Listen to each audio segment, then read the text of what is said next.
10 സെന്റിന്റെ അകത്ത് ഏകദേശം ഒരു 40-50 ചോടാണ് ഉള്ളത്. ഈ 50 ചോടിൽ എനിക്കൊരു 12 തുലാമ്പർ വരെ ഞാൻ പറിച്ചു.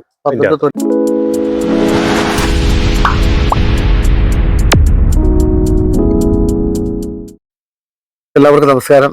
ഞാൻ ഇടുക്കിയിലെ ഇരുമ്പുപാലത്തിനടുത്തുള്ള പടിക്കപ്പ് ഗ്രാമത്തിലാണ്. കുളങ്ങരക്കുടിയിൽ ജോർജ് ചേട്ടൻ എല്ലാത്തരം കൃഷികളും ഉണ്ടെങ്കിൽ പോലും കുരുമുളക് കൃഷിക്ക് വലിയൊരു പ്രാധാന്യം കൊടുത്ത് മുന്നോട്ട് പോകുന്ന ഒരു കർഷകനാണ്. നമസ്കാരം. നമസ്കാരം. അങ്ങ് കുരുമുളക് കൃഷിയൊക്കെ ആരംഭിച്ചിട്ട് എത്ര നാളുകളായി? കുരുമുളക് കൃഷി എന്റെ ചെറുപ്പകാലം മുതൽ ഞാൻ കാരണന്മാരായിട്ടുണ്ടായിരുന്ന കാലം മുതൽ തന്നെ കൃഷിയിൽ വ്യാപൃതനായ ആളാണ്. എങ്കിൽ തന്നെയും ഇപ്പോ ഇവിടെ ഈ കൃഷി ചെയ്തിട്ട് ഒരു 8-9-10 വർഷത്തോളമായി. ഇവിടെ ഇപ്പൊ ചെയ്തിരിക്കുന്നത് ഈ 10 സെന്റിന്റെ അകത്ത് ഏകദേശം ഒരു 40-50 ചോടാണ് ഉള്ളത്. ഈ 50 ചോടിൽ എനിക്കൊരു 12 തുലാമ്പർ വരെ ഞാൻ പറിച്ചു. 12 തുലാം വരെ? 12 തുല, അതായത് 120 കിലോ വരെ മുളക് പറിച്ചു. പ്രത്യേകിച്ച് ചെയ്യണമെന്ന് വെച്ചാൽ ജൈവവളമാണ് സാധാരണ ഉപയോഗിക്കാറ്, രാസവളം ഉപയോഗിക്കാറില്ല. പിന്നെ മഴക്കാലം ഒക്കെ ആരംഭത്തിനും മഴയുടെ അവസാനത്തിനും 2 പ്രാവശ്യം മരുന്ന് ബോഡോ മിക്സ് ചെയ്യാറുണ്ട്. അത് മാത്രമാണ് ചെയ്യാറുള്ളത്. ഈ 10 സെന്റിലെ പരിപാലനം 10 കാണുന്ന വേറെ കൃഷിയാണോ? ഇതും അതിൽപ്പെട്ടതാണ്. ഈ 10 സെന്റിൽ മാത്രമാണ് കുരുമുളക് മാത്രമാണ്. പിന്നെ കുരുമുളകൊക്കെ തനിവിളയായിട്ടാണ് ചെയ്യാറ്. അത് ശരി. മറ്റുള്ളത് ചെയ്യുമ്പോ കുരുമുളകിന് അറിയിക്കുന്ന ഒരു പ്രാധാന്യം അതിന് കിട്ടാറുമില്ല. പിന്നെ കൃഷിക്കൊരു തടസ്സമൊക്കെ ആയതുകൊണ്ടാണ്. നല്ല രീതിയിൽ ഇപ്പൊ ഈ കാണുന്ന കൊടി ഏത് ഇനമാണ്? ഇത് ചെങ്ങന്നൂർ ഇനത്തിൽപ്പെട്ട കൊടിയാണ്. ഇതിന്റെ അകത്ത് ചെങ്ങന്നൂരിന്റെ ഒരു പ്രത്യേകത? ചെങ്ങന്നൂരിന്റെ പ്രത്യേകിച്ച് പറിക്കാൻ എളുപ്പമുണ്ട്, മെതിക്കാൻ എളുപ്പമുണ്ട്. ഉണക്കിലും ഒരു ആവറേജ് നമുക്ക് ക്വാണ്ടിറ്റി കിട്ടും. എത്ര വർഷമായിട്ടുണ്ട് ഈ കൊടിയൊക്കെ? ഈ കൊടി ഒരു 9 വർഷത്തോളമായി ഈ കൊടി.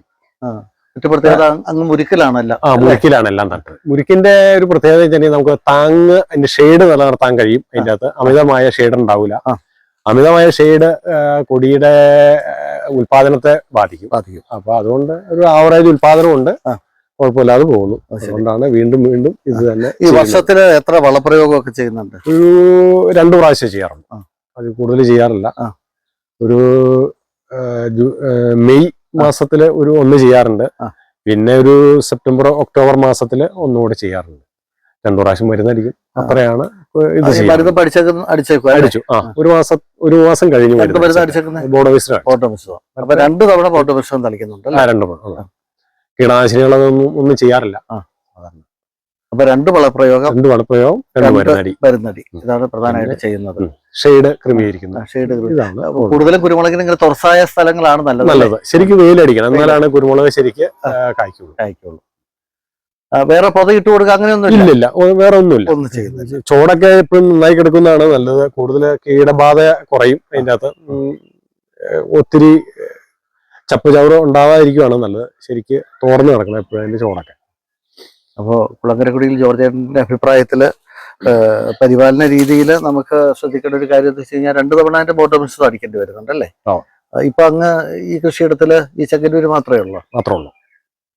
വേറെ ഒരു ഇതുമില്ല. എന്റെ അനുഭവത്തിൽ കണ്ടുവരുന്നത് ചെങ്ങന്നൂര് ആണ് ഏറ്റവും കൂടുതൽ കേടില്ലാത്തൊരു കൂടി. പന്നിയൂറ്, കരിമുണ്ടയൊക്കെ എന്ന് പറഞ്ഞാൽ അമിതമായ കേട് ഈ പ്രദേശത്ത്, പ്രത്യേകിച്ച് മഴയുടെ സീസണിനോടുകൂടി കേട് കൂടുതലുള്ളൊരു ചെടികളാണ്. ഇതിന് വലിയ കേടൊന്നുമില്ല, ഇതുവരെ കണ്ടിട്ടില്ല.